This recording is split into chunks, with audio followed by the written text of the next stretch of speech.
Existe um lugar onde a economia mundial pode entrar em estado de alerta sem que uma capital seja tomada, sem que exércitos cruzem fronteiras inteiras e sem que uma grande potência anuncie formalmente uma guerra. Basta que apenas alguns navios deixem de passar. Esse lugar não é uma metrópole, não é uma bolsa de valores, não é uma base militar secreta e não ocupa uma área gigantesca no planeta. É uma faixa de água espremida entre o Irã e Omã, ligando o Golfo Pérsico ao Golfo de Omã, ao Mar Arábico e finalmente ao Oceano Índico.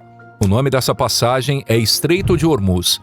À primeira vista, ele parece pequeno demais para carregar tanta importância. No ponto mais estreito, tem pouco mais de 30 quilômetros de largura. Para um avião, é uma distância curta. Para um navio, é uma travessia calculada. Para a economia global, é uma das zonas mais sensíveis do planeta. A grande contradição de Hormuz é justamente essa. Quanto menor parece no mapa, maior se torna seu impacto.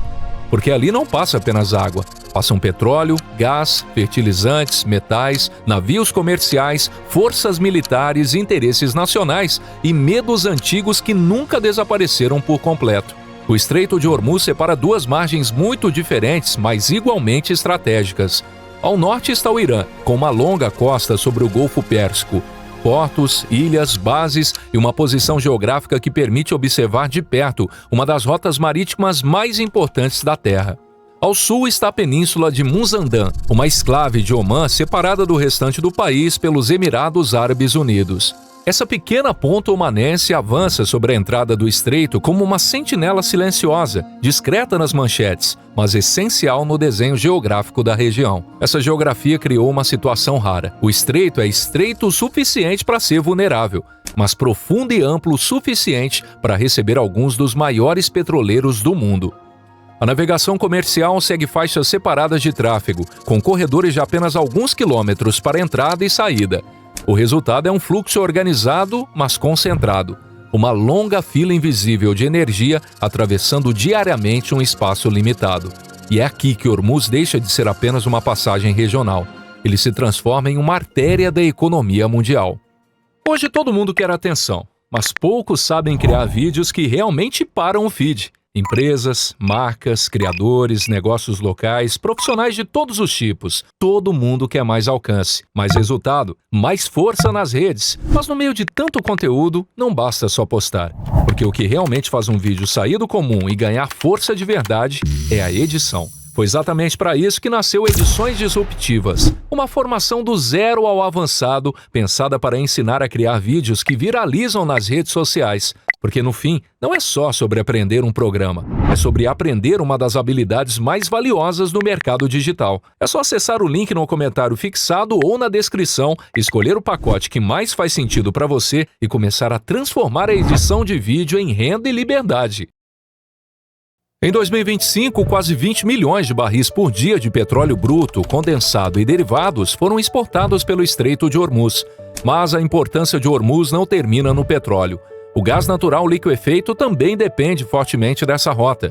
O Catar, uma pequena península projetada dentro do Golfo Pérsico, é um dos maiores exportadores de GNL do planeta.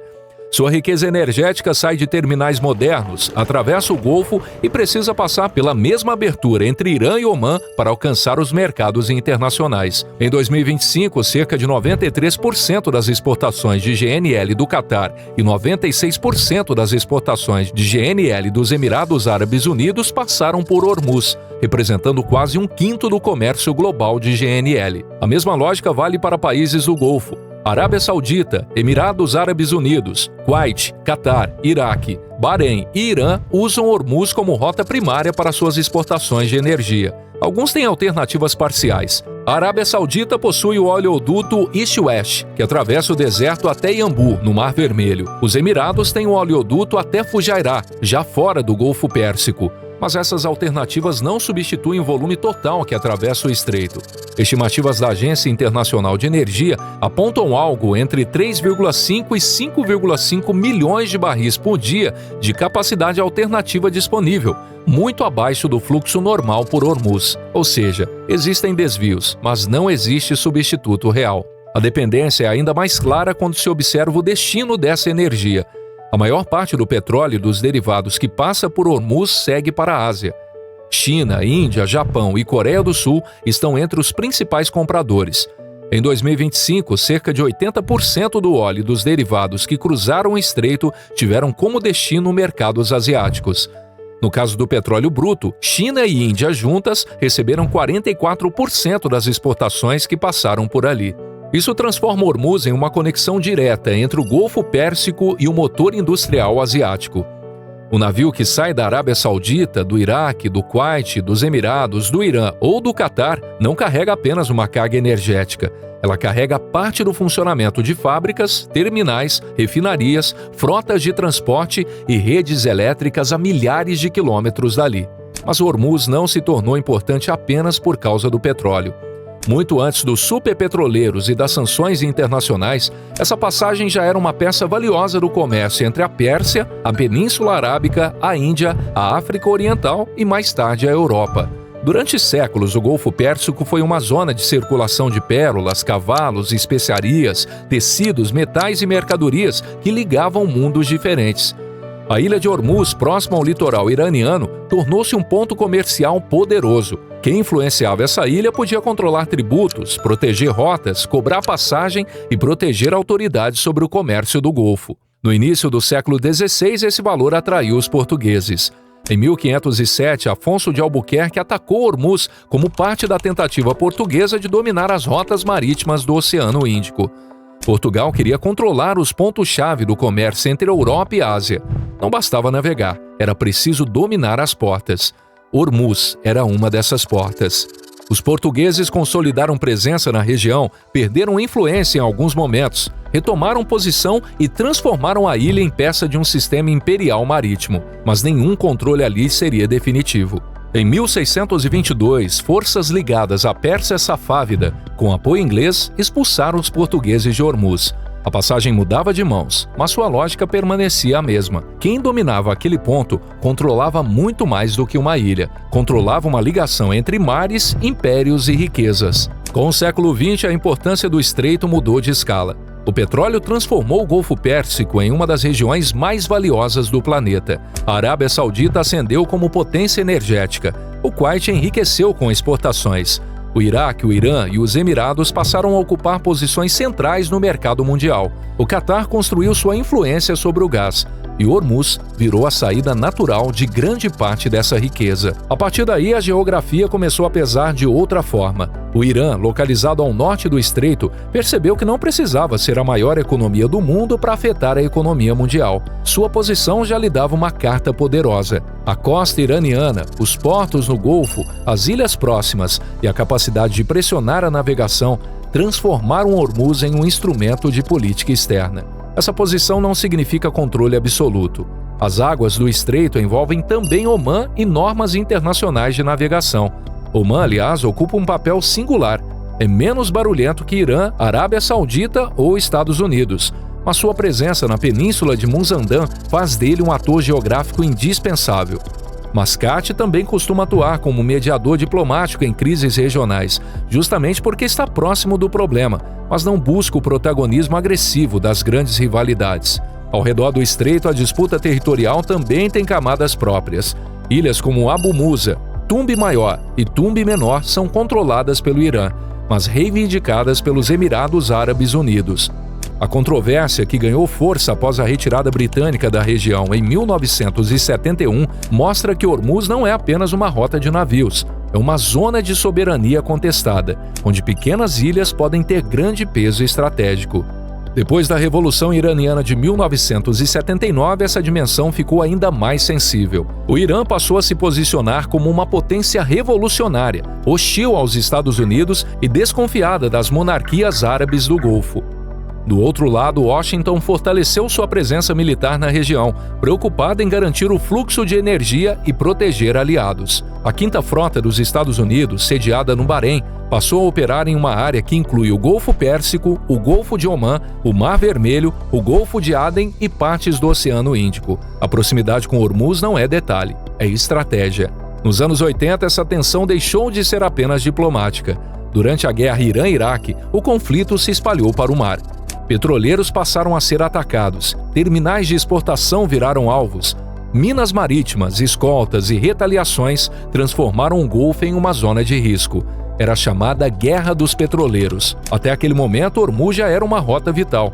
Em 1987, os Estados Unidos lançaram a Operação Ernest Will, escoltando petroleiros kuwaitianos que passaram a navegar sob a bandeira americana. A mensagem era clara: a potência naval americana seria usada para impedir que o fluxo de petróleo do Golfo fosse interrompido. No ano seguinte, a tensão subiu ainda mais. Em abril de 1988, após o navio americano USS Samuel B. Roberts atingir uma mina no Golfo, os Estados Unidos lançaram a Operação Praying Mantis contra alvos iranianos. Foi um dos confrontos navais mais importantes entre os dois países. Mas existe um paradoxo importante. O Irã pode ameaçar Hormuz, mas também depende dele. Fechar completamente a passagem por muito tempo prejudicaria adversários, mas também afetaria o próprio Irã, sua economia, suas exportações e sua posição regional. Hormuz é uma ferramenta de pressão, mas também é uma armadilha. Quem segura a chave da porta também pode ficar preso atrás dela. E em 2026, essa vulnerabilidade deixou de ser apenas uma hipótese. Em meio à crise regional, a Agência Internacional de Energia registrou que o tráfego pelo estreito foi essencialmente interrompido, pressionando o comércio de energia. Segundo a própria agência, em 2025, cerca de 25% do comércio marítimo mundial de petróleo passou por Hormuz, e as alternativas disponíveis eram limitadas a poucos milhões de barris por dia. Quando uma rota com esse peso é afetada, o impacto não é local, é sistêmico. A crise também expôs algo que costuma ficar em segundo plano. Hormuz não importa apenas para petróleo e gás. A interrupção afeta outros mercados estratégicos. Mais de 30% do comércio global de ureia passa pelo estreito, assim como partes relevantes do comércio de amônia, fosfato, alumínio e enxofre. Isso significa que uma crise em Hormuz pode se espalhar para fertilizantes, agricultura, alimentos, construção, indústria química e tecnologias energéticas. Por isso, compará-lo com outros gargalos ajuda a entender sua singularidade. O Canal de Suez pode afetar profundamente o comércio entre Europa e Ásia. O Canal do Panamá pode reorganizar rotas entre oceanos. Bab el-Mandeb pode pressionar o acesso ao Mar Vermelho. Malaca concentra a parte fundamental do comércio asiático. Mas Hormuz tem uma característica particular. Ele é a saída energética de uma região inteira. O mundo moderno gosta de se imaginar digital, veloz e sem fronteiras. Mas Hormuz revela uma verdade mais antiga. A economia global ainda depende de lugares físicos. Estreitos, portos, oleodutos, canais, bases navais, terminais de gás e rotas marítimas. O dinheiro pode circular em segundos, a informação pode atravessar continentes instantaneamente, mas a energia que mantém fábricas, navios, aviões e cidades funcionando ainda precisa passar por corredores concretos. No fundo, Hormuz é a história de uma passagem que virou poder. Ela já foi rota de impérios, prêmios de navegadores, ponto de disputa entre portugueses, persas e ingleses. Depois tornou-se artéria do petróleo, cenário de guerra marítima, objeto de sanções, escoltas e ameaças. Hoje continua sendo uma das áreas onde o mundo descobre repetidamente que a globalização não eliminou a geografia, apenas aumentou o preço de depender dela. A força de Hormuz está nessa contradição. Ele é pequeno, mas global. É natural, mas profundamente político. É uma passagem, mas também uma fronteira psicológica entre estabilidade e crise. Não produz sozinho a energia do mundo, mas controla o caminho por onde grande parte dela precisa passar. Enquanto o Golfo Pérsico continuar sendo uma das grandes salas de máquinas do planeta, Hormuz continuará sendo uma das suas portas mais sensíveis. E enquanto milhões de barris de petróleo, enormes volumes de gás e commodities estratégicas dependerem dessa passagem, governos, mercados e frotas continuarão olhando para esse ponto estreito entre Irã e Omã. Porque às vezes o destino da economia mundial não passa por uma capital, por uma bolsa de valores ou por uma nova tecnologia. Passa por um estreito.